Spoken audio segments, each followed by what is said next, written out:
This is question number 11 from the 3.2 and 3.4 MyLab Math homework.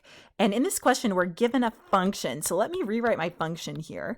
The function is 9x to the e power minus 2e to the x power. And we're being asked to find the derivative of this function. So let's take a minute to slow our brains down and ask ourselves, okay, when I input something into this function, what's happening to the input? So if I input an x, I can see that the input is going to a base in the first term, and the input's going to an exponent in the second term.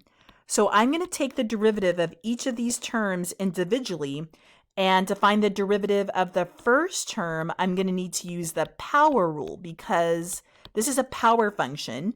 The input's going to the base. There's a constant exponent. E is a constant. It's 2.78 something, I don't know. It's a constant number. So I'm going to follow the power rule for the first term. And when I take the derivative of the second term, I have an exponential function. So I need to follow my base E rule. Base E rule on that one. Okay, so let's see these rules in action. I'm going to take my derivatives. I'm applying my rules, so I'm using my f prime notation now.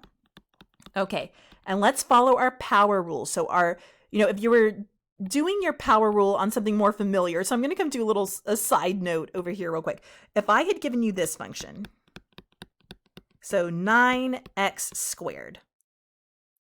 Okay, notice how my input x is going to the base, and I have a constant exponent. If I had given you this derivative, you wouldn't have blinked, right? You would have said, oh yeah, power rule, drop the exponent down, get an 18, 9 times 2 is 18, rewrite my base, decrease the exponent by 1, tack on the derivative of the base, which is just a 1, so we don't write it. Like, you wouldn't have thought twice. It's the exact same thing happening here, except our exponent, it's still a constant. It's just not like a pretty number we're used to seeing. But you're still going to follow the power rule. You're still going to drop it down to the front and multiply with what's there. There's a 9 there. So I'm going to write 9 and e side by side multiplying. I'm going to rewrite the base exactly like I see it.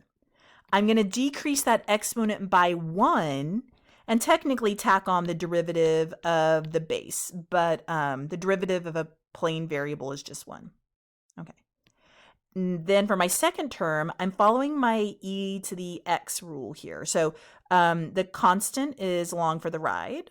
Okay. And I'll write my rule over here to the side just so we can see it. So this is your generic rule. Your generic rule says if you have e raised to any exponent, okay, here in our given problem, e happens to be raised to a plain old x. But if it's raised to any exponent, then to find the derivative, you rewrite your e to the exponent, and then you tack on the derivative of that exponent.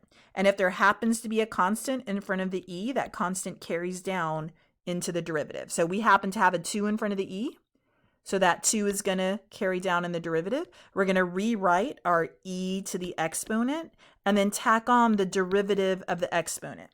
But again, our exponent's a plain variable. The derivative of a plain variable is just 1. So we end up multiplying by 1, which doesn't affect our result. So we don't have to do chain rule here. Okay, and that's it. That's all we can do, y'all. This is the derivative. This is the derivative. Don't be a hero. Don't try to clean this up. You followed your rules for each term. I took the derivative of the first term using my power rule, and this was the result. Then I took the derivative of the second term using my base E rule. This was the result. We weren't asked to simplify. We weren't asked to factor out a common factor or anything like that. So you're just done. This is your derivative. You're done.